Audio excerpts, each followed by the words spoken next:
Berikan roh pengertian itu turun Tuhan. Ini zaman yang tidak bisa kami anggap sepele dan remeh. Engkau sudah bicara sangat banyak semalam. Engkau sudah ingatkan kami. Dan hamba berdoa tidak ada orang yang sengaja mengabaikan dan menganggap ringan semua peringatanmu. Supaya ujungnya kami tidak hidup dalam penyesalan. Dan yang tidak bisa kami tebus dengan apapun. Tolong kami terutama para pelayan-Mu yang bertahun-tahun mengabdikan dirinya kepadamu.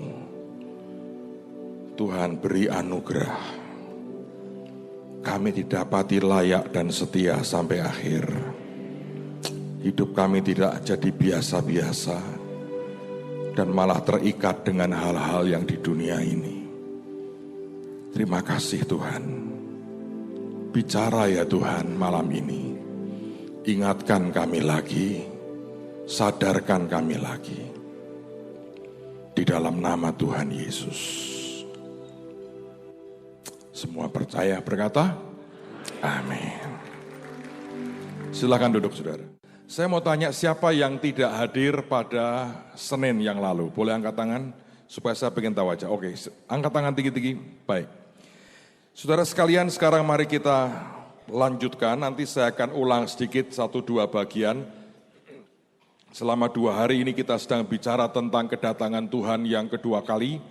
Dan kemarin Ibu Iin sudah tunjukkan akan begitu banyak fakta akan kedatangannya yang sudah amat singkat. Ini merupakan apa yang Yesus ajarkan.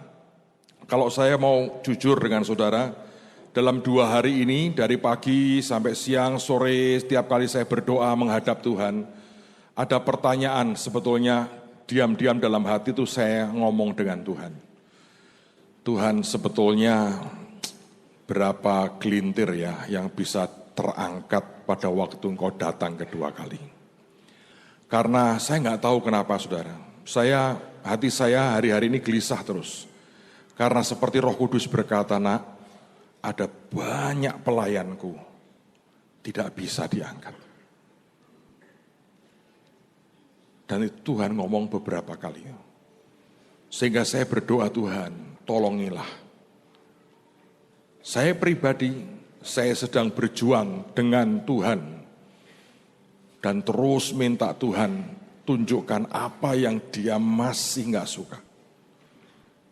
Karena saya tidak pernah menganggap bahwa aku aman lah. Sejujurnya saudara, karena setiap saat keputusannya bisa berubah. Kalau ada yang belum ditetapkan solid itu bisa berubah sewaktu-waktu. Saya sudah lihat itu. Karena pertimbangan-pertimbangan dan hitungan Tuhan, tiba-tiba semuanya berubah.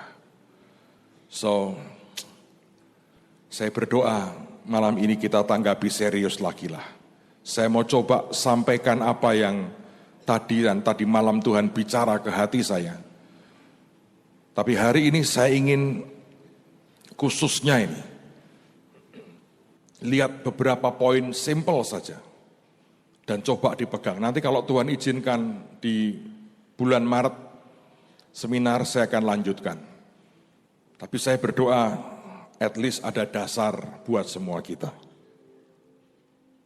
Mari kita mulai lihat di Matius pasal yang ke-24. Matius pasal 24 ayat yang ke-37 mulai sampai dengan ayat yang ke-44. Yesus yang berkata seperti ini. Anda di rumah tolong baca seluruh pasal 24 dan 25. Karena 2 pasal itu bicara tentang kedatangan Tuhan yang kedua kali. Matius 24 ayat 37 sampai dengan ayat yang ke-44. Sebab sebagaimana halnya pada zaman Nuh, demikian pula halnya kelak pada kedatangan Anak Manusia. Sebab sebagaimana mereka pada zaman sebelum air bah itu makan dan minum, kawin dan mengawinkan, sampai kepada hari Nuh masuk ke dalam bahtera, Dan mereka tidak tahu akan sesuatu sebelum air bah itu datang dan melenyapkan mereka semua. Demikian pula lah halnya kelak pada kedatangan Anak Manusia. Pada waktu itu kalau ada 2 orang di ladang, yang seorang akan dibawa dan yang lain akan ditinggalkan.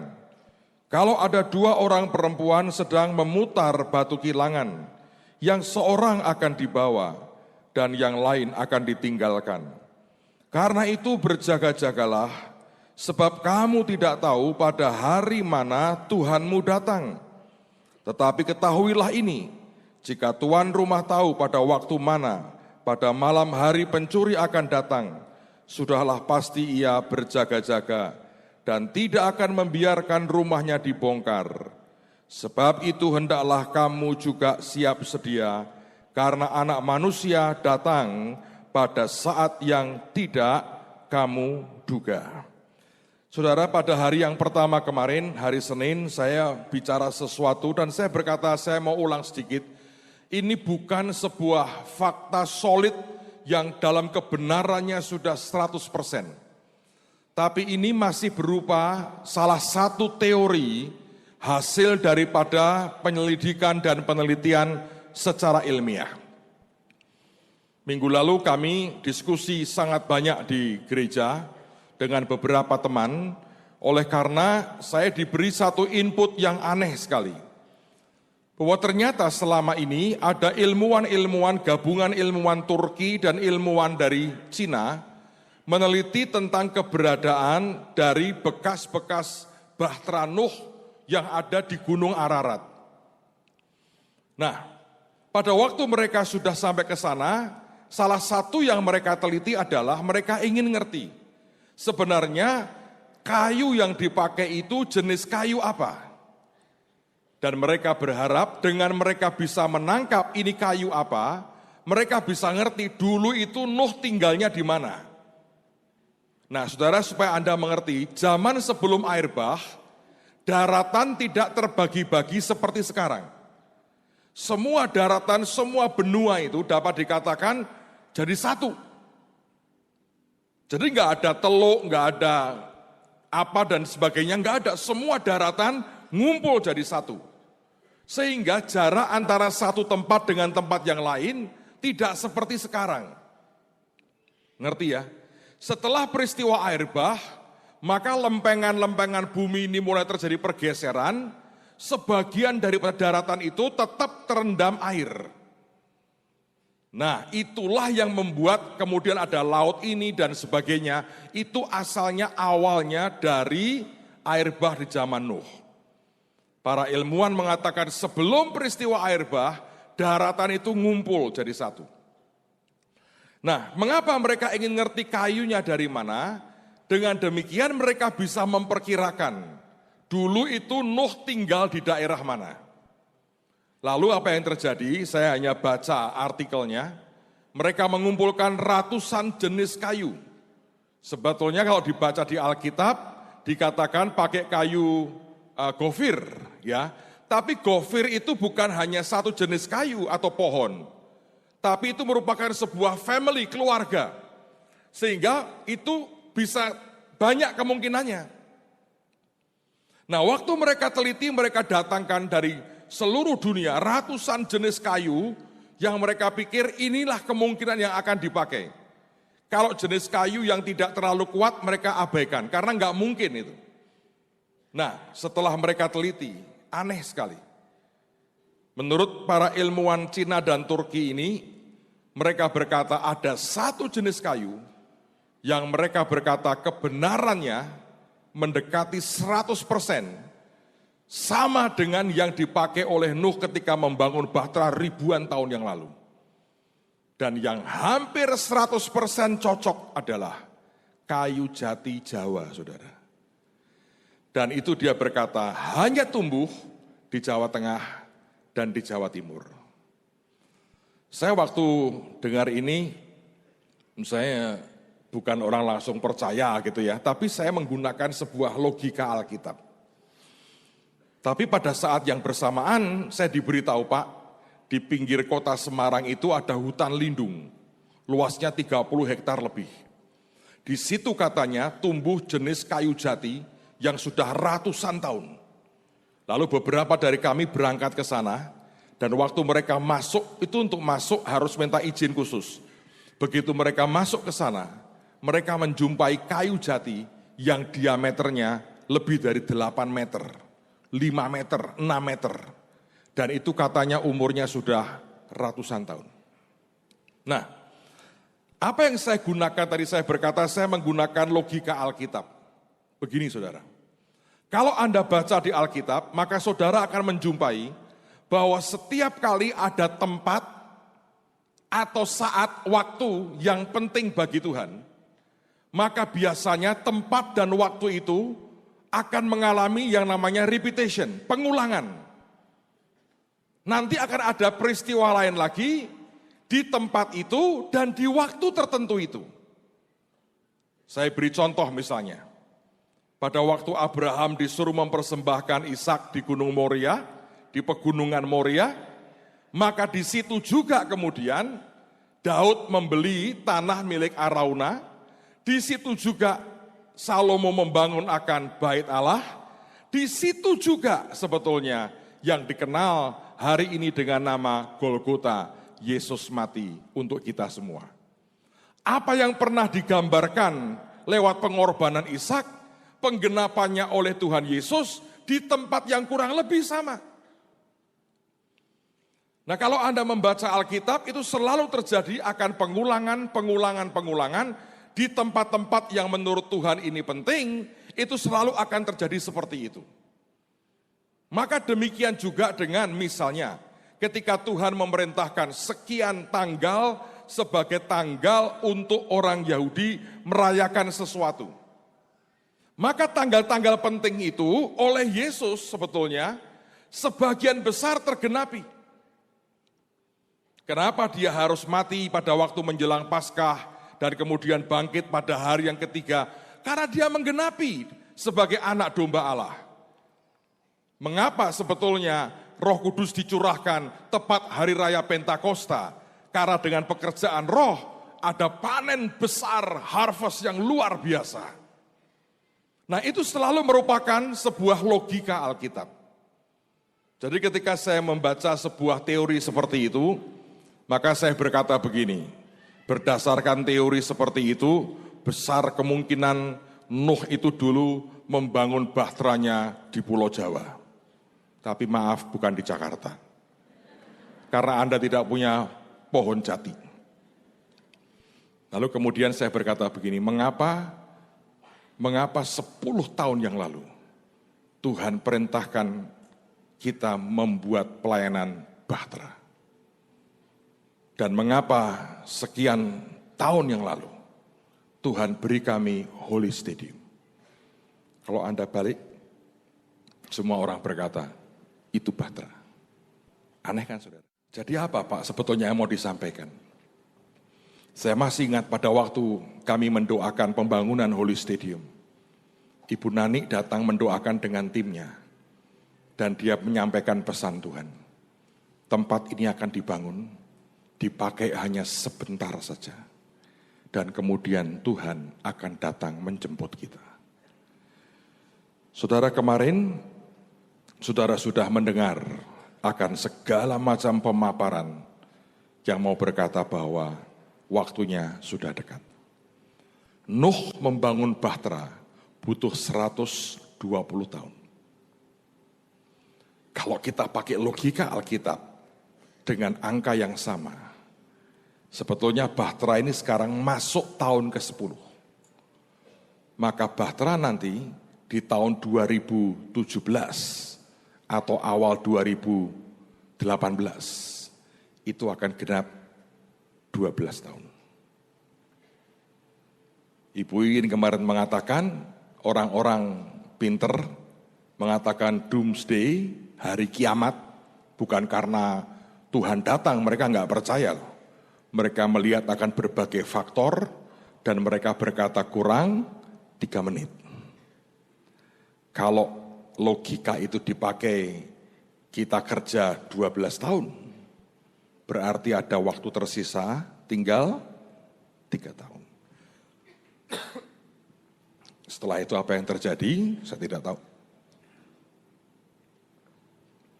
Tapi paling tidak, saudara, mari kita serius dengan hidup dan panggilan kita. Pak, dari abad ke abad orang sudah ngomong Tuhan datang kedua kali. Kenapa tidak kita bicara lagi? Kalau tidak datang, Pak, itu artinya dia masih memberikan kesempatan kepada kita. Tapi kalau dia datang, diskusi kita tidak ada gunanya. Karena yang ada hanya orang yang melompat bersuka cita. Atau ada orang yang meratapi itu karena tidak pernah serius dengan apa yang Tuhan ingatkan dalam kehidupan kita. Saudara sekalian, pertanyaannya adalah, apakah semua kita akan diangkat? Kalau kita membaca Alkitab, ternyata kenyataannya tidak. Saya mau memberi Anda beberapa dasar firman Tuhan hari ini. Dan saya berdoa akan membuat kita makin kenal dengan hatinya Tuhan. Mari lihat Wahyu pasal yang ke-11. Wahyu pasal 11 ayat yang pertama dan ayat yang kedua. Kemudian diberikanlah kepadaku sebatang buluh, seperti tongkat pengukur rupanya, dengan kata-kata yang berikut.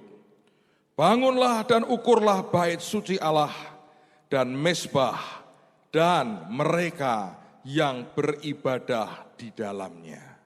Saudara, yang diukur adalah bait Allah, mezbah, dan orang. Siapa mereka? Adalah mereka yang beribadah di dalamnya. Tetapi kecualikan pelataran bait suci yang di sebelah luar, atau istilahnya outer court, atau halaman di bagian luar. Janganlah engkau mengukurnya, karena ia telah diberikan kepada bangsa-bangsa lain, dan mereka akan menginjak-injak kota suci 42 bulan lamanya. 42 bulan itu berapa tahun? 3,5 tahun. Nah, saudara sekalian, kalau Anda mengerti akan kemah tabernakelnya Musa, ada 3 bagian memang. Ada bagian halaman, ada bagian ruang suci, ada bagian ruang maha suci. Ternyata bagian halaman, Alkitab berkata, jangan diukur. Saudara, ini warning.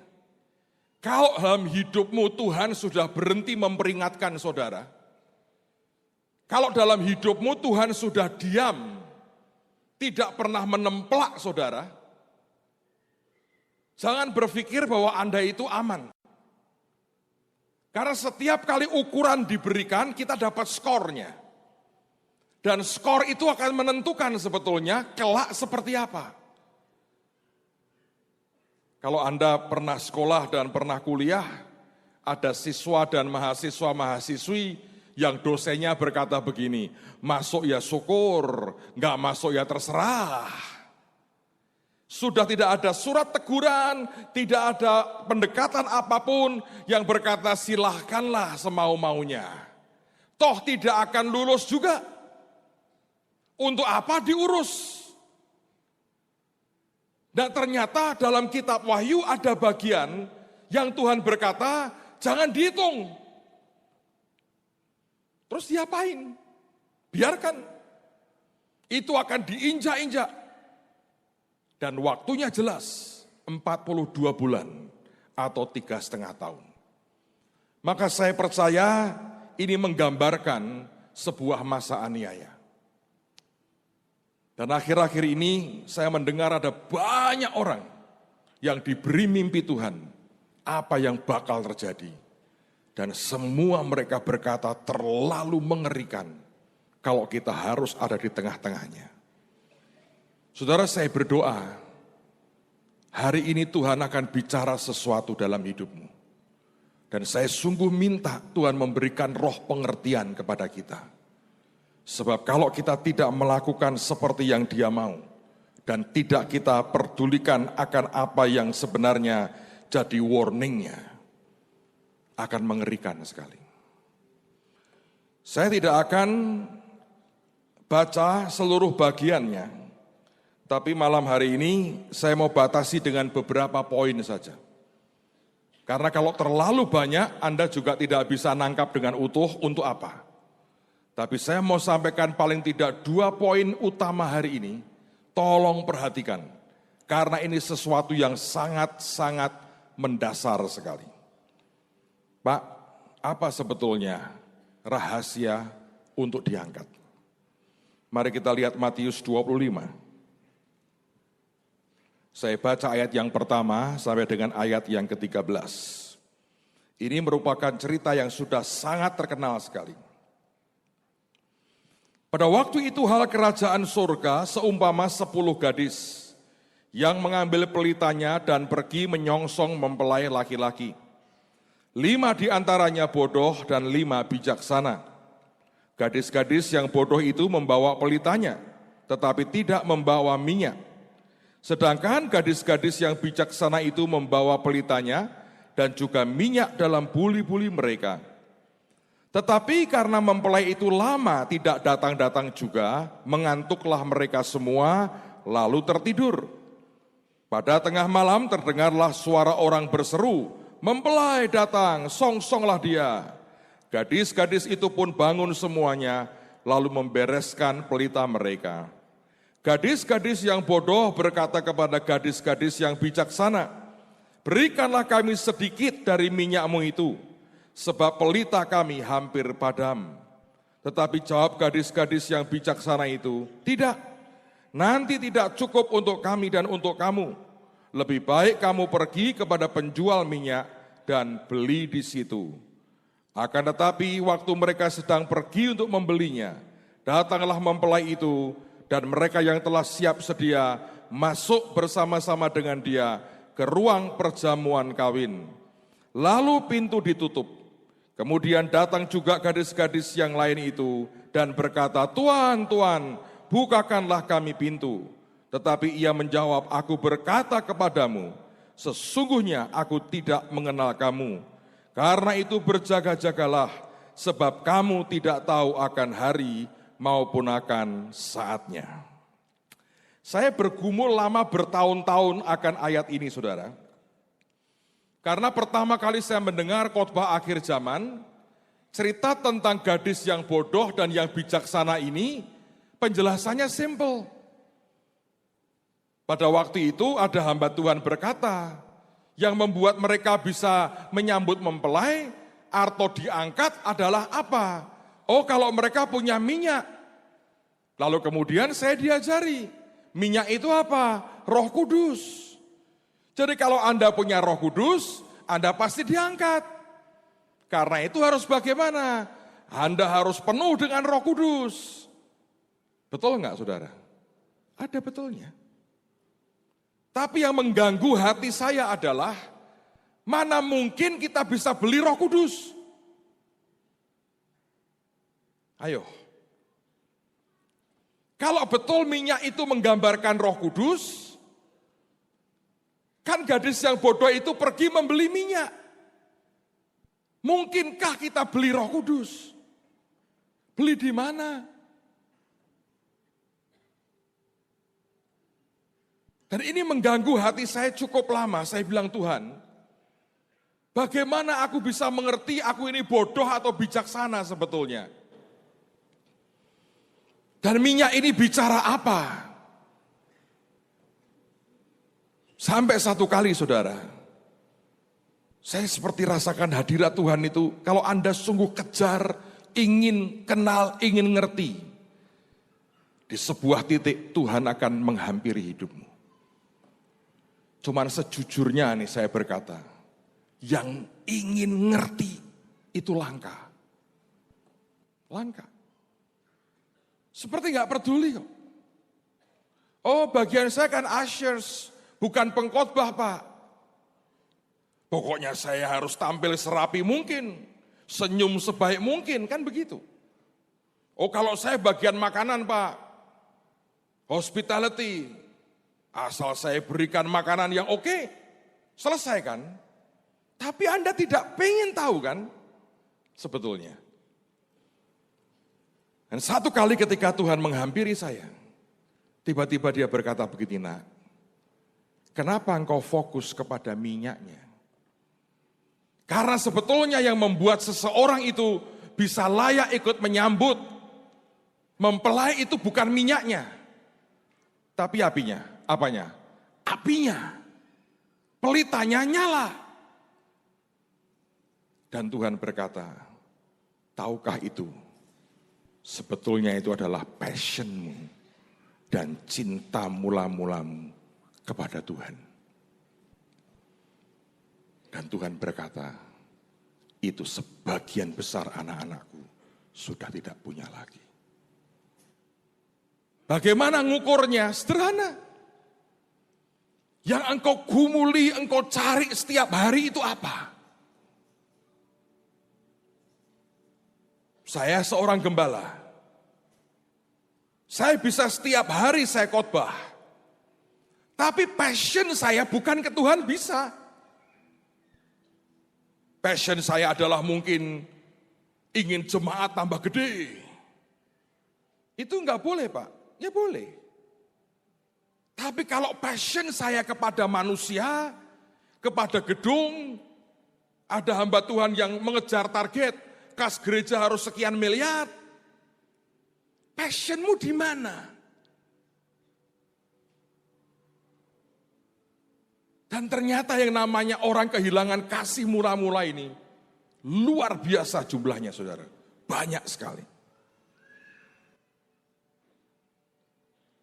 Dan Tuhan berkata, nanti itu sederhana, nak. Pada waktu aku muncul di awan-awan, akan terjadi yang namanya seperti dua kutub. Yang atas dan yang bawah. Detik itu, hari itu, kecenderunganmu kemana? Wah Pak, saya lagi fall in love, Pak. Minggu-minggu itu saya pasti lagi fall in love. Tuhan baik berkata, silahkan.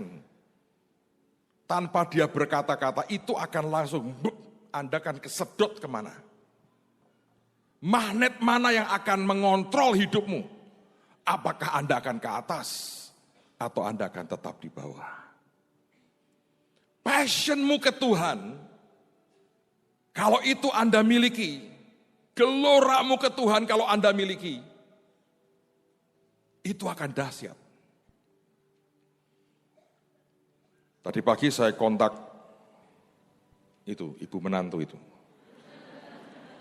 Diskusi ya. Saya mengajukan satu pertanyaan ke beliau gini. Kamu selama ikut Tuhan, pernah ngedrop gak? Namanya up and down, pernah down gak? Pernah ngedrop? Dia bilang, gak pernah. Saya jawab apa? Oh, saya pikir cuman saya gak pernah. Dia marah lagi. Masa hanya kamu? Blablabla. Tapi saya mau berkata kepada saudara, dalam anugerah Tuhan, saya puluhan tahun ikut Tuhan. Tidak pernah satu kali pun, karena anugerahnya, ngucapin kata-kata, sudah enggak Tuhan-Tuhanan, enggak pelayanan, enggak ini-inian. Never. Bahkan hari-hari ini yang saya rasakan itu, hati ini pengen cari Tuhan terus. Ada kehausan sangat kuat akan dia. Dan sebetulnya itu pelitamu menyala. Memang ada harga yang harus dibayar, yes. Tiap kali Anda diperintahkan Tuhan, Anda bergerak, mentaati apa yang dia lakukan, kan seperti Anda bayar harganya. Itu yang membuat kobaran api dalam pelita hidup kita tidak padam. Pak, tapi apakah ada yang bisa memadamkan? Banyak, saudara. Ada orang yang tadinya nggak punya apa-apa. Diberkati Tuhan, tiba-tiba hilang apinya. Dia nikmati kekayaannya, dia mulai berpikir tahun depan kita jalan-jalan kemana, berapa kali. Nanti ganti mobil apa ya kita, yang dipikir itu. Padahal itu berkat pemberian Tuhan. Sebagian ngejar, aku mau gedein seberapa ya perusahaanku. Enggak boleh Pak, boleh. Itu bagian tugas Anda. Tapi sedalam-dalamnya yang di sini, tetap harus berkobarnya untuk Tuhan. Dan tidak mudah loh saudara. Saudara tahu yang namanya Abraham. Oleh karena penantian yang sangat lama akan anak perjanjian, oleh karena kehausan dahaga yang begitu hebat, pengen dapat anak laki, anak perjanjian.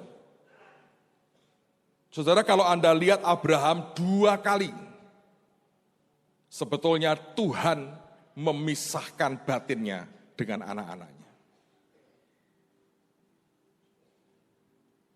Pertama dengan Ismail. Itu sudah belasan tahun tuh.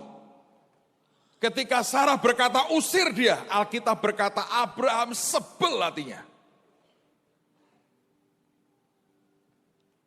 Tapi Tuhan malah bela Sarah.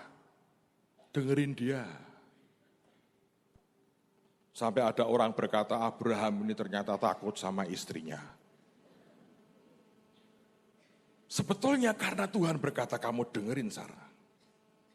Anda bisa bayangkan anak dari sejak lahir itu menurut saya di tangan Abraham tuh. Bahasa Jawanya itu dikeloni tiap malam. Sampai dewasa. Bangga Abraham anakku ini. Tuhan berkata usir. Tapi yang kedua adalah Ishak. Nah Ishak itu Tuhan kalau ngomong gak gini, lu jangan terlalu cinta anak dong. Enggak. Langsung to the point. Abraham, bawa anakmu yang sangat kau cintai itu. Sana. Selesai itu. Hari itu dia jalan entah berapa lama. Berempat dengan 2 pegawainya. Sedang dioperasi besar hatinya oleh Tuhan. Tiap langkah adalah sebuah struggle. Saudara, kenapa? Apa Tuhan kejam? Tidak. Kerinduan hatinya cuma satu, jangan geser dari dia. Sebab ketika engkau geser dari dia, Anda habis. Itu bukan karena ego Pak, tidak. Sebab Tuhan mengatakan kalau kamu di luar aku kata Yesus, kamu tidak dapat berbuat apa-apa. Seperti ranting yang akhirnya kering dan dibakar. Dan karena cintanya, dia berkata jangan geser dari hatiku. Seorang hamba Tuhan yang tentu sudah almarhum beberapa tahun lalu, namanya Corrie ten Boom, yang menulis buku Hiding Place. Dia pernah masuk di kamp konsentrasi Nazi Jerman. Saudarinya meninggal, tapi dia termasuk yang survive. Suatu hari dia datang ke Amerika. Dia bertemu dengan seorang pendeta namanya Chuck Swindoll. Saya masih ingat, saya baca bukunya. Dan dia berkata kepada Chuck Swindoll, dia berkata, Chuck, kalau kamu pegang apapun, jangan terlalu kenceng. Sebab kalau peganganmu terlalu kenceng, nanti Tuhan harus buka tanganmu, jarimu satu-satu. Dan itu akan sangat menyakitkan. Sebab segala sesuatu di luar Tuhan Yesus yang Anda pegang terlalu erat, hanya tinggal tunggu waktu akan diambil dari hidupmu. Dan dengan demikian tanpa sadar, siapapun yang Anda pegang dengan erat, adalah sebuah korban satu hari. Itu bukan cinta itu posesif. Demikian juga dengan yang namanya harta, kedudukan, harga diri apalagi. Semua itu memadamkan akan pelita. Dan satu hari ketika Tuhan datang, sudah terlambat. pelitamu sudah mengecil apinya. Dan kemudian padam. Saya berdoa Anda mengerti itu. Pak, saya ingin diangkat. Passionmu di mana hari ini? Ada orang yang ke gereja, kebaktian. Bagus sih daripada judi, sambung ayam, judi apa, togel, itu nggak bagus. Tapi itu tidak cukup, saudara. Dia itu mengejar hatimu kemana. Ini maaf ya saudara ya. Kalau kita minum sesuatu, misalnya ada seseorang memberi Anda wine, anggur dari Kana. Ini anggur dari Kana. Berapa umurnya? 2000 tahun. Misalnya. Anda berharap kan ketika Anda minum itu, tidak ada biji anggurnya di dalamnya kan? Ampasnya enggak ada kan? Pada hari dia datang, dia ambil yang murni. Percayalah, tidak ada ampas yang ngikut naik ke atas itu enggak ada. Menurut saya, ini yang sebetulnya harus Anda miliki. Faktor lain yang bisa membuat padam itu apa? Kekecewaan. Saya ketemu dengan banyak orang Kristen yang pernah berapi-api ikut Tuhan. Tapi waktu di jalan, dia menjumpai banyak teman-temannya, orang-orang sekitarnya, bahkan orang yang dia hormati mengecewakan dia. Dan begitu kecewa dia berkata selesai. Tiba-tiba hambar semua.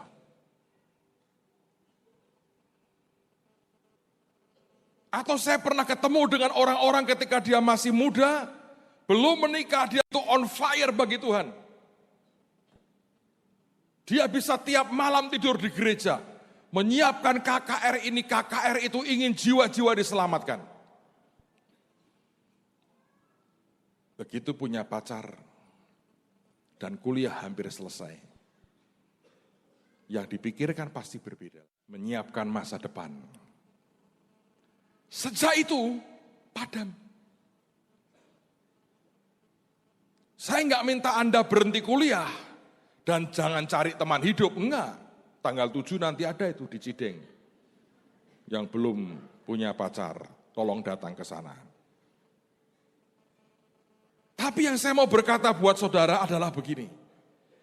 Apapun di dunia yang distrak, yang mengganggu Anda, sehingga hatimu tidak berpaut lagi ke Tuhan, itu bahaya. Dan saya sudah lihat sangat banyak orang-orang yang tadinya begitu berapi-api, tambah umur, habis. Diajak ngomong soal jiwa-jiwa, sudah enggak ada. Akhirnya cuma jadi pengunjung aja. Orang yang tadinya bisa begitu antusias, melakukan apapun buat Tuhan, tiba-tiba jadi pengunjung yang duduk manis. Senyum kanan kiri, shalom, shalom. Saudara pikir Anda akan diangkat? Tidak. Karena ketika nanti pengangkatan, seperti itu adalah gambaran pernikahan. Pesta kawin anak domba. Yesus sebagai mempelai laki-laki menjemput mempelai wanitanya. Coba Anda pikir. Di hari pernikahan, siapa yang sudah menikah? Angkat tangan yang sudah menikah. Oke. Bapak-bapak ingat waktu Anda dalam prosesi pernikahan menjemput akan calon istrimu. Begitu nyampe, istri Anda sedang main PlayStation. Itu kalau jadi kawin karena terpaksa sudah keluar ongkos itu. Ngerti nggak? Atau tiba-tiba calon istrimu lagi bermesraan di bawah pohon beringin dengan orang lain. Anda tetap mau kawin yang begitu? Kalau kita mungkin terpaksa lah. Demi supaya sumbangan masuk mengganti ongkos yang keluar. Kalau Tuhan nggak perlu sumbangan.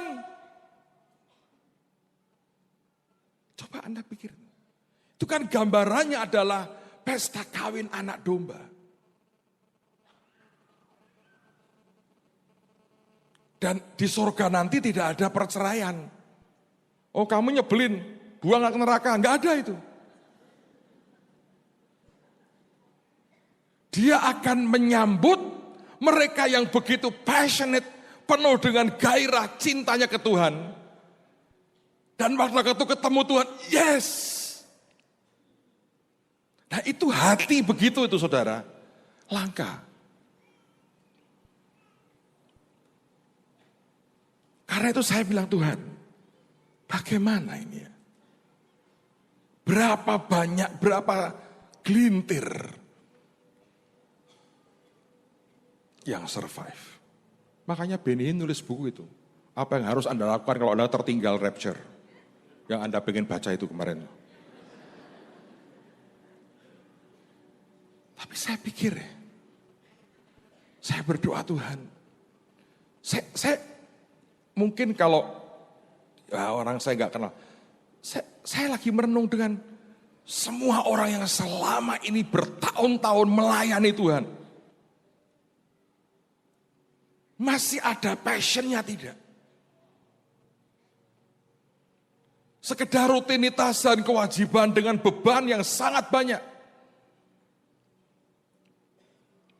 Apalagi kalau Anda sedang ada proyek ini, proyek itu, beban. Itu geser hatimu ke Tuhan, dari Tuhan atau tidak? Kebanyakan geser.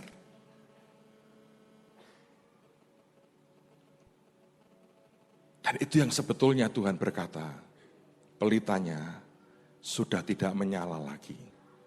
Pelitanya sudah mulai meredup dan mungkin mati. Saudara, itu yang saya tangkap hari-hari ini dari Tuhan. Dan saya mau berkata, lakukan apa saja untuk membuat pelitamu nyala. Bagaimana pacarnya? Simple. Ini Anda hanya bisa survive kalau tiap hari ya, hidupmu jalan dengan Tuhan. Begini saudara, Anda disuruh apa, Anda lakukan. Itu tiba-tiba minyakmu akan dipompa masuk. Anda disuruh apa, lakukan. Jadi hidupmu itu cuma gini, nurut, dengar, lakuin, dengar, lakuin, dengar, lakuin.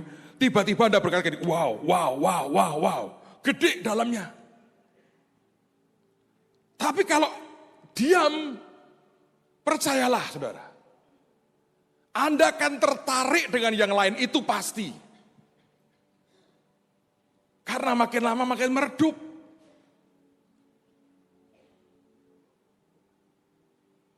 Tapi kalau kita ngalami Tuhan, dahsyat. Saya mau cerita, saya diberkati sekali dengan apa yang terjadi semalam. Dan setiap kali saudara ya, saya ngomong begini, setiap kali saya ngalami Tuhan, itu seperti minyak ditambah, nyala. Karena dia begitu real. Saudara, waktu kita mulai dari sejak Januari kemarin untuk membantu gereja-gereja, salah satu yang sebenarnya saya minta untuk ngecek, buat data, foto, ambil, rekaman dan sebagainya untuk dianalisa, adalah anak saya yang laki, Samuel. Sebetulnya yang menemukan ibu gembala yang kemarin saya cerita itu, kondisinya yang menemukan dia. Nah, saudara, kemarin ibadah hampir selesai. Saya nggak berpikir, saya lupa cerita itu. Kalau Anda ingat kemarin, mendadak sebelum selesai saya berhenti sebentar, saya bilang, saya mau ngomong cerita satu lagi. Terus saya cerita itu. Ini ibu pendeta ini jatuh tahun 2004. Dan ini yang ajaib saudara. Jadi mengerikan sekali, sudah 11 tahun yang lalu. Panggulnya ini dua-dua kena. Dan karena juga ada faktor umur, dan tidak diapa-apain. Karena kemarin saya berkata mahal. Karena itu bahannya impor dari luar negeri. Satu itu 50 juta. Jadi 100 juta. Selama 11 tahun. Dia dengan terbungkuk-bungkuk begini dan kesakitan, melayani dengan suaminya, di rumah itu hanya berdua, tidak ada pembantu. Dan kemarin, sebelum tutup Tuhan ngomong itu, ingetin saya. Ya, ini cerita saya ceritakan bagaimana Anda bisa menjaga apimu. Terus saya ceritakan, Anda boleh cek rekaman kemarin. Saya tidak pernah berkata siapa yang mau membantu. No. Karena Tuhan berkata, cerita saja nak. Jangan minta apapun.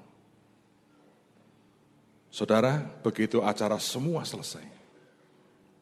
Satu orang saudara datang ke Bu Ripka dan berkata, ini Bu, 100 juta buat selesaikan 2 panggul ibu itu. Nah, itu kejutan pertama. Saya bilang, wow.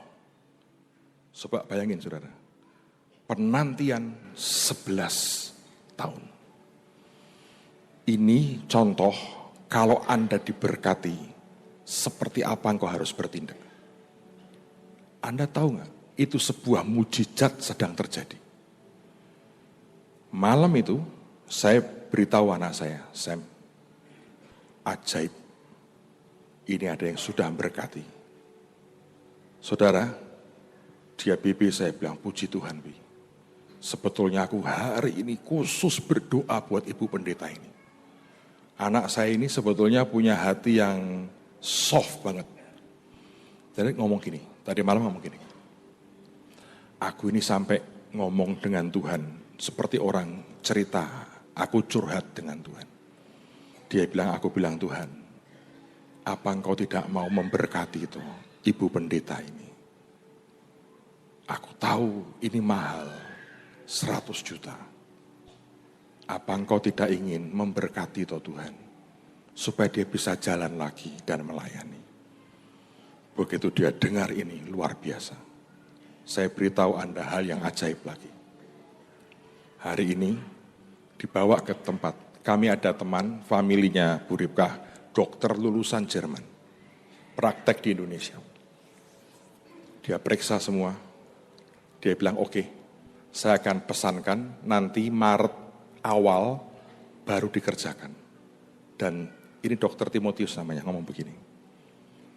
Ini yang ajaib, nanti pas Maret awal, temanku, dia bilang dokter spesialis tulang Jerman akan berkunjung di klinikku.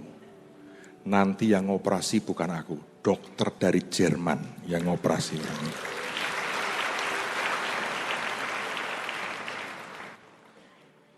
Saudara, kalau Anda ngalami seperti itu ya, nyala nggak dalam?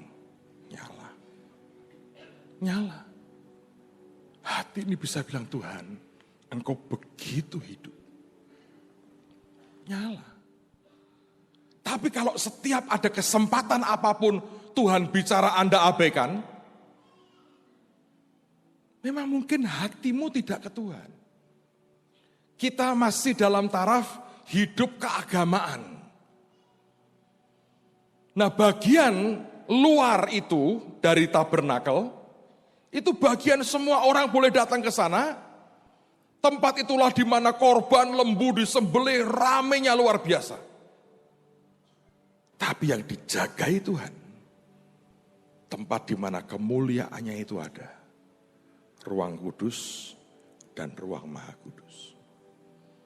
Itu yang saya berkata, passionmu bisa keluar dari situ. Orang kalau diberi kesempatan sekecil apapun untuk melakukan sesuatu, Anda lakukan. Menurut saya itu yang membawa sebetulnya api itu akan nyala lagi.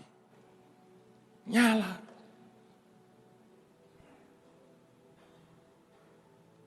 Satu lagi saya cerita. Ini baru terjadi dalam seminggu ini, beberapa hari ini. Kemarin hari pertama saya ceritakan, yang herbal yang kita buat itu. Tuhan berkata itu baik nak. Saudara, pada waktu pembuatan pertama, Tuhan berkata pada saya, datang nak ke tempatnya. Kami punya SMK, ada bagian kuliner. Dan mereka punya dapur gede, bagus, stainless steel, rapi, bersih. Dapur untuk anak-anak belajar. Dan kami buat di situ sebetulnya. Dan Tuhan berkata, nak, nanti begitu kamu sampai sana, urapi. Buat tindakan profetik.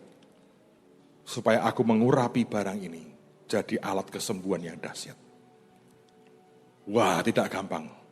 Masuk dalam ruangan yang dari jarak sekian meter aja, bau bawangnya sudah menyengat. Buat saya itu sesuatu yang tidak mudah. Tapi saya dengerin hatinya berkata, doain nak, supaya jadi alatku. Saya tungguin sebentar, lama-lama nggak tahan, sudah mulai pusing saya. Terus saya bilang, Tuhan, sekarang nak, saya suruh semua berhenti kerja. Saya doain, saya tumpangi tangan. Tuhan bilang, kasih minyak, kasih. Saya nggak tahu apa yang terjadi. Tapi saya mulai dengar kesaksian banyak orang. Dan yang paling heboh baru terjadi dalam minggu ini. Ada seorang ibu, bukan orang Kristen. Dia punya mium di kandungan, perutnya gede, keras sekali. Ada jemaat yang berkata gini, Bu, coba minum ini. Ternyata itu alat penginjilan yang luar biasa. Hanya beberapa hari, saudara. Tiba-tiba perutnya jadi lunak, kempes, mengecil miumnya. Hilang. Hanya dalam beberapa hari. Tapi ini baru terjadi kemarin. Ayah dari staf kami. Lumpuh sudah 2 bulan. Stroke gak bisa gerak 2 bulan di tempat tidur. Anaknya pulang bawa itu, Pak, coba diminum, Pak. Kemarin saya dapat kesaksian, hanya 2 hari, saudara, ajaib. Sekarang jalan lari keliling kampung, seperti itu. Mungkin, saya nggak tahu, mungkin itunya, tapi urapannya menurut saya. Tapi buat saya adalah, apa yang dia katakan, dia berkata doain nak. Sesuatu terjadi. Itu membuat api di sini nyala. Saya bilang, Tuhan, Engkau Tuhan yang luar biasa. Saudara, kalau Anda sungguh-sungguh ingin satu hari diangkat Tuhan, passionmu, gairahmu ke Tuhan, tidak boleh pudar. Anda harus mengizinkan roh Tuhan itu didik saudara. Anda dengar yang dia katakan, engkau kerjakan. Nanti hasilnya luar biasa. Beberapa hari yang lalu, baru beberapa hari yang lalu, saya bangun pagi-pagi, selesai saya doa, saya cek BB biasa, sebagaimana kebanyakan saudara. Sebagian Anda cek BB dulu baru berdoa. Lalu kemudian ketika saya lihat, ada satu yang ganti, profil, gambarnya ganti. Dan ini jemaat, kalau saudara sering ke Holy, saya mau cerita, dia anggota Brimob. Orangnya kurus kecil, pangkatnya nggak terlalu tinggi, sersan pun belum nyampe, saudara. Tapi dia Brimob. Pada waktu saya lihat PP-nya, Tuhan ngomong begini, tolongin dia. Apa Tuhan? Kuliah. Hanya itu, saudara. Saya pikir, Tuhan suruh dia kuliah. Saya manggil dia Pri. Saya bilang, Pri, kamu lagi di mana? Siap, lagi di rumah. Brimob kok saudara, harus siap dulu. Kalau nggak siap gimana Brimob? Terus saya bilang gini, ini ada pesan Tuhan. Aku nggak tahu maksudnya. Tuhan bilang urusan sekolahmu, kuliahmu. Mungkin saya bilang, kamu harus kuliah Pri. Tahu dia ngomong apa? Siap. Sekarang saya memang sedang kuliah. Ambil S2. Tinggal tesis. Tapi terhenti. Kenapa terhenti? Kamu malas ya? Siap. Dananya kurang. Nah, sekarang saya mudeng, Tuhan ngomong apa? Tolongin dia soal kuliah. Saya bilang, berapa? Nangis, saudara. Enggak jawab lama. Terus jawab, maaf, saya baru menangis. Loh, ini tapi menurut saya dia cukup percaya ini sama pendetanya. Saya baru tanya kurang berapa, sudah nangis. Gitu, kan sekedar saya pengen tahu bisa. Sudah nangis. Nah itu perkataan Yesus, kalau berdoa, percayalah bahwa kamu seakan-akan sudah menerima. Lah ada kalau tanya berapa? Tanya-tanya doang, nggak ngasih duit. Kasih duitnya dulu, ntar saya beritahu. Bubar, saudara. Terus saya bilang, oke, kamu minggu pagi selesai kebaktian temuin saya. Siap, makanya datang, saudara. Pagi-pagi selesai khotbah saya panggil. Kamu gimana? Ini S2. Kurang berapa? Sudah separuh lebih tesis saya. Terus dia bilang, saya sudah cek ke kampus. Saya kurang sekian. Tapi saya mau tawar lagi. Karena ini termasuk denda. Jadi karena bayarnya telat. Saya mau coba tawar. Siapa tahu bisa lebih murah. Ya oke, kabari aku. Tapi 2 jam setelah itu Tuhan ngomong gini. Ngapain? Nunggu dia dapat diskon atau tidak. Memberi ya memberi. Ya oke bos. Saya kirim duitnya. Benar saudara. Besoknya dia bilang, Pak, sisa sekian juta, denda dihapus. Saya bilang, nah 8 juta sisanya. Buat istri dan anak-anakmu nikmati. Sana beli sesuatu, nikmati buat keluargamu. Buat saya, saudara, itu membuat api itu nyala. Nyala. Karena Tuhan itu begitu real. Dia begitu hidup. Kalau kita hidup dengan cara seperti itu, passionmu akan makin tinggi. Engkau akan ingin kenal dia lebih lagi dan berkata, engkau luar biasa Tuhan. Tapi kalau tidak pernah, Anda malah sibuk dengan yang lain-lain, hatimu malah kemana-mana. Bagaimana Tuhan bisa angkat kita kelak kalau dia datang yang kedua kali? Pak, apakah itu artinya membayar? Iya. Dalam beberapa hal yang saya ceritakan itu, bukankah saya harus melakukan sesuatu seperti yang dia perintahkan? Dan sudah waktunya orang-orang percaya sungguh-sungguh mendengar suaranya. Sebab kata Yesus, domba-dombaku mengenal suaraku. Siapa yang ingin diangkat? Coba angkat tangan. Siapa yang ingin ditinggal? Angkat tangan coba. Siapa tahu suka ketegangan-ketegangan. Nah itu kalau mau coba ya coba datang ke ISIS sana di Timur Tengah. Tahanlah saya. Itu ada ketegangannya itu.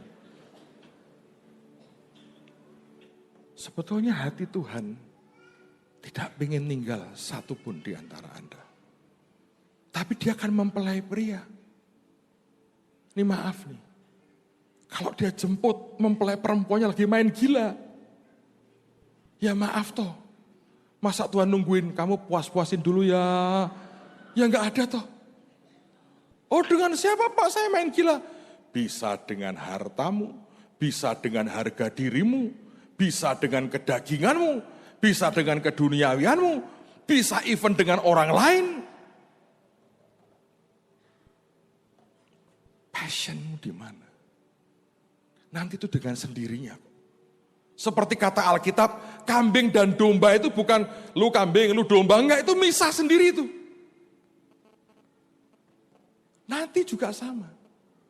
Yang naik-naik sendiri itu. Karena passionnya ke dia. Sementara ada banyak yang passionnya berbeda. Saudara, kalau Anda bisa menangkap ini, hidupmu akan berbeda. Pak, tapi saya ini yang kedua. Yang saya nggak terlalu ngerti, Pak. Tadi pagi saya ngomong sama Tuhan, Tuhan,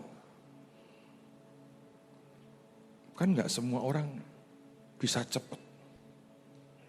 Kalau aku menggunakan standarku ini, susah dong Tuhan. Orang bisa cepat ngerti, ini ikut, ini, ya kan? Harusnya begitu sih, lebih asik, beneran. Anda bisa ngalami Tuhan yang ajaib-ajaib. Banyak hal yang luar biasa akan terjadi. Dan itu akan membuat passion kita makin besar. Terus Tuhan ngomong, terus bagaimana dengan kebanyakan? Dan saya hanya mau sampaikan pesan. Saudara, kalau Anda itu orang yang dapat talenta cuma satu. Yesus yang ngomong bukan saya. Memberikan sebuah solusi. Seharusnya yang satu itu kau berikan kepada yang menjalankan uang itu. Sehingga sekembalinya aku mendapatkan serta dengan bunganya. Sebetulnya yang terjadi kemarin seperti itu. Saudara kan tidak ngerti ini. Dibandingkan dengan saya, gereja atau para pelayan Tuhan masuk ke bawah, lihat akan fakta seperti itu. Dan tiba-tiba ada yang berkata, ini saya ambil bagian. Saya yakin kalau Anda yang kemarin membawa persembahan itu mendengar cerita ini, saudara akan dibakar dalam pas loh. Sampai begitu luar biasa, sampai dokter Jerman yang ngurus. Itu nggak dibayar loh dokter Jerman itu. Pas berkunjung, karena ini dokter Timotius temannya banyak, dulu kan lulusan Jerman saudara. Pas datang. Dan dia sudah kontak Jerman, mereka berkata nanti kita yang ngurus, aku yang operasi. Saya bilang wow. Setelah 11 tahun penantian, ada mujizat. Sebagian dari gedung yang gereja yang kita bangun kan Anda ambil bagian. Di situ saudara harus dengan jeli, ngerti, Tuhan aku ngikut yang mana. Dan dalam ketepatan akan dahsyat sekali. Sebab terus terang saya ngomong. Seperti yang saya ceritakan kemarin itu, sebetulnya banyak sekali saudara. Ada satu yang masih saya terus cari sekarang. Yang ini di Jawa Timur. Saudara, ini baru terjadi akhir tahun lalu. Ada seorang pendeta. Dia baru merintis. Jadi kebaktian di rumah dia, rumah tinggalnya. Jemaatnya belum banyak, kira-kira 30-an. Satu hari dia mendapati anaknya masih kecil, kok agak lain nafasnya. Ketika dicek ke dokter, lebih intens, dokter mengatakan ini kemungkinan jantungnya ini anak ini. Masih kecil. Lalu dibawa ke Surabaya, ke rumah sakit di Surabaya. Dicek di sana, dokter jantung mengatakan betul, anak ini ada kelainan. Kalau dioperasi sekarang, akan tertolong hidupnya. Tapi kalau tidak, umurnya nggak panjang. Pendeta ini panik, saudara. Tidak ada organisasi yang support dia. Karena setelah dia merintis, ya ada yang begitu memang. Polisi masing-masing. Dalam kepanikannya. Saya tidak dalam posisi mau menghakimi siapapun. Tapi ini kayak sesuatu yang nusuk di hati saya. Pada waktu dia dengar itu dan dia tanya biayanya berapa dok? Ketika dia tahu biayanya, Anda tahu kan? Dalam kepanikannya dia kesana kemari. Ada orang menghakimi, oh kalau saya berdoa Pak, ya karena Anda tidak jalani. Tapi dia kesana kemari berhari-hari saudara, berjuang cari uang untuk mengoperasikan anaknya. Selama 2 malam hampir enggak tidur, gelisah. Anda tahu seringkali dalam keadaan seperti itu, pertolongan enggak muncul. Setelah 2 hari, jatuh pendeta ini. Boom. Enggak sadar. Bawa ke dokter. Di tengah jalan, dia mengembuskan nafas yang terakhir. Umur baru 30-an, belum sampai 35. Saya sudah minta dengan teman-teman di Surabaya, tolong cari alamatnya. Tapi rupanya yang saya dengar istrinya pulang ke Manado, bawa anaknya. Sedih sih. Tapi nanti kalau balik, saya akan dihubungi. Saya mungkin nggak bisa memberi banyak. Tapi at least kalau kita bisa mendoakan, menguatkan, bicara dari hati ke hati, akan membuat ibu ini tegar dan hatinya tetap menyala bagi Tuhan. Di bawah ada sangat banyak. Keajaibannya adalah tubuh Kristus kalau bergerak dalam unity, saudara. Itu membawa perubahan yang luar biasa. Amen. So apa Pak yang membuat aku bisa ngalami rapture? Hatimu, passionmu ke dia, atau tidak? Atau malah Anda ke tempat lain atau ke orang lain? Saya berdoa, Tuhan memberikan kekuatan yang dahsyat buat kehidupan kita. Saya berdoa sungguh-sungguh, tidak ada yang ditinggal di antara kita. Cintai Tuhan segenap hati. Sebab tanpa Anda mencintai Tuhan, kata Yesus, di luar aku, kamu tidak dapat berbuat apa-apa. Yang percaya katakan amin. Tutup Alkitabmu. Bulan depan kita terusin lagi. Kalau Tuhan kehendaki kita masih akan bahas banyak hal sebetulnya yang Tuhan tunjukkan. Tapi hari ini kita mulai dengan poin ini saja. Tutup Alkitabmu.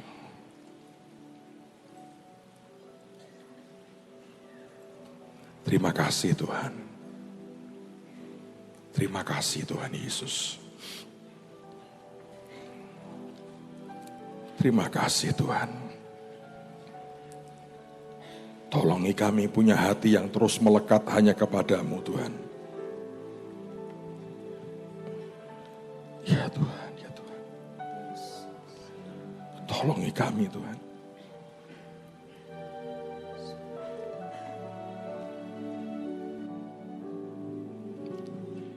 Arahkan hatimu ke Tuhan yang baik. Nyanyikan akan lagu ini di luar Tuhan. Di luar Tuhanku tak mampu. Di luar Tuhanku jatuh.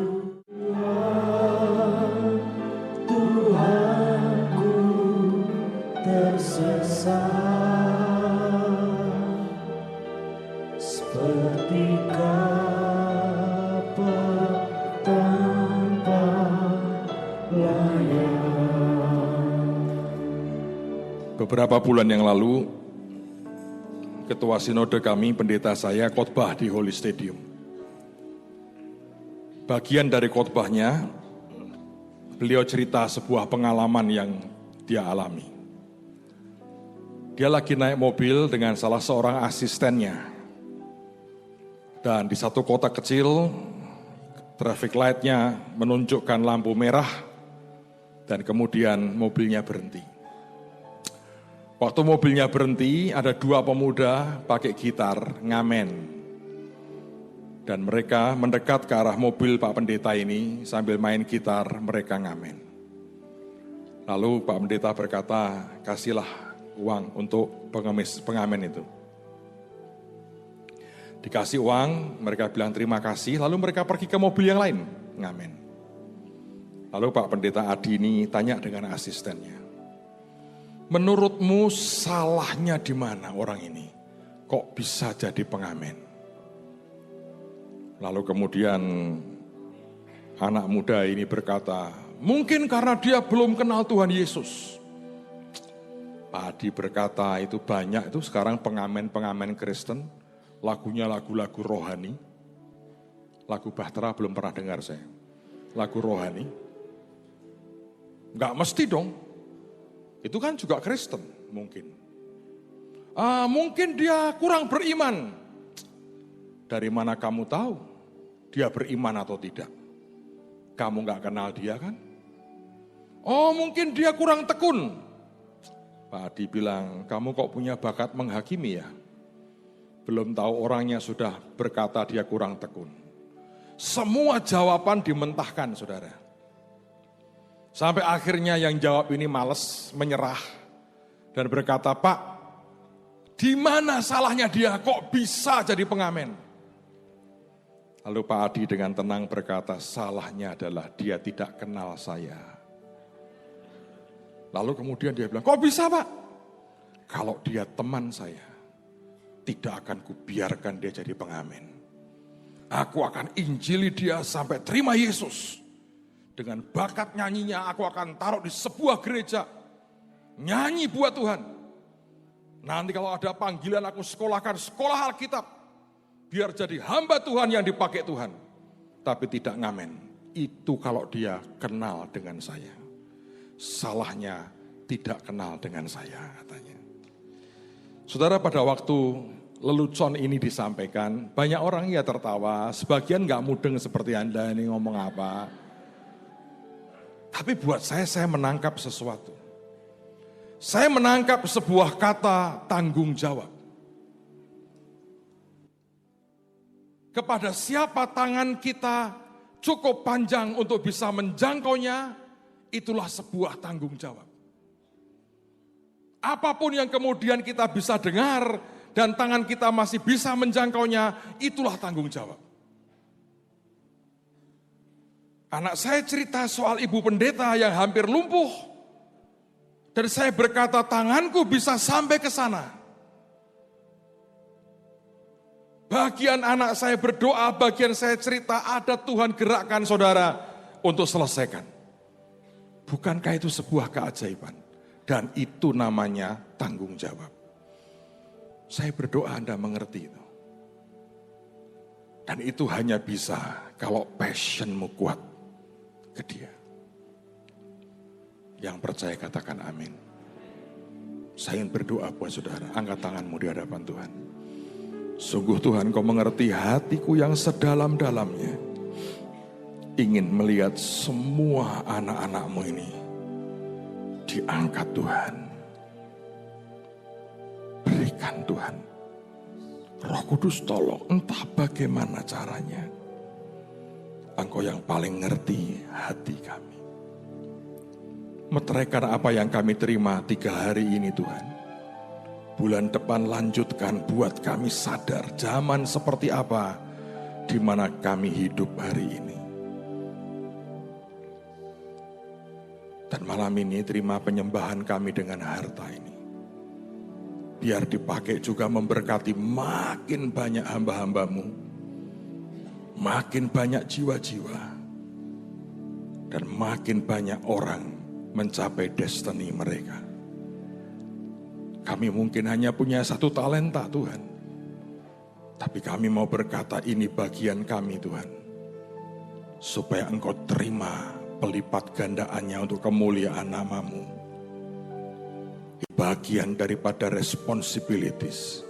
Tanggung jawab kami. Engkau bicara Tuhan. Berapa yang Kau mau kami bawa kepadamu hari ini. Dalam nama Tuhan Yesus. Amin. Ada yang masih butuh amplop boleh angkat tangan. Yang lain Anda siapkan hati, seperti biasa kalau ada jumlah yang Tuhan katakan Anda boleh transfer. Saya berdoa anugerah Tuhan dicurahkan, amin. Di luar Tuhan ku tak mampu, di luar Tuhan ku jatuh.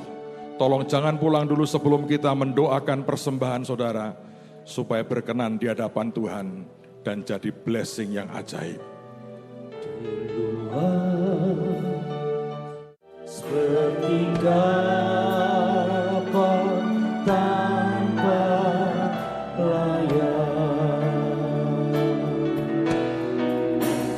di luar Tuhanku tak mampu, di luar Tuhanku jatuh.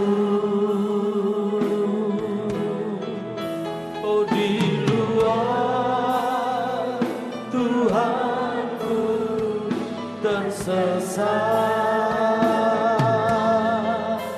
seperti kapal tanpa layar, di luar Tuhanku tak mampu, di luar Tuhanku jatuh, di luar Tuhanku tersesat seperti kapal tanpa layar, di luar Tuhanku tak mampu, oh di luar Tuhanku jatuh, di luar Tuhanku tersesat seperti kapal tanpa layar, di luar Tuhanku tak mampu, di luar Tuhanku jatuh, oh di luar Tuhanku tersesat seperti kapal tanpa layar, di luar Tuhanku tak mampu, di luar Tuhanku jatuh.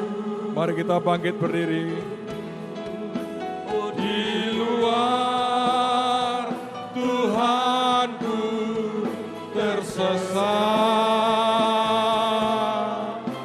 seperti kapal tanpa layar. Katakan sekali lagi, di luar Tuhan, di luar Tuhanku. Mari angkat tanganmu saudara. Kami bawa korban kami di hadapan Tuhan. Terima sebagai penyembahan kami Tuhan. Dan tidak ada yang tercecer, semua akan jadi sesuatu yang dahsyat. Tuhan berkata, nah ini seperti sebuah benih emas yang precious di hadapanku. Apa yang kau tabur tidak akan kembali dengan sia-sia. Semua akan berbuah dan engkau akan menikmati yang terbaik dari Tuhanmu. Dan memintakan blessing Tuhan turun buat semua kami. Dan shalom Tuhan menyertai hidup kami.